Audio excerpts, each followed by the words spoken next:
શ્રાવણ મહિનો એટલે ભગવાન શિવની ભક્તિનો પવિત્ર મહિનો અને આજે આપણે આવી પહોંચ્યા છે ભરૂચના જાડેશ્વર ખાતે આવેલ નીલકંઠેશ્વર મહાદેવ ધામે.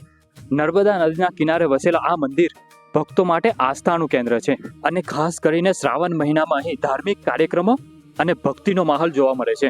પરંતુ સવાલ એ છે કે મહાદેવ નીલકંઠ કેમ કહેવાયા? પૌરાણિક કથા અનુસાર સમુદ્ર મંથન દરમિયાન હરાહર નામનું વિષ બહાર આવ્યું, ત્યારે સમગ્ર સૃષ્ટિને બચાવવા માટે ભગવાન શિવે તેને પોતાના કંઠમાં ધારણ કર્યું. વિષના કારણે તેમનું કંઠ નીલું પડ્યું, ત્યારથી મહાદેવ નીલકંઠેશ્વર કહેવાયા.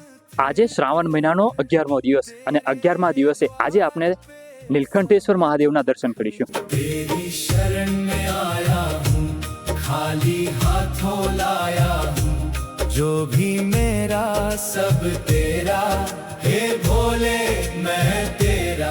कब से भटका कब से डोला, अब तो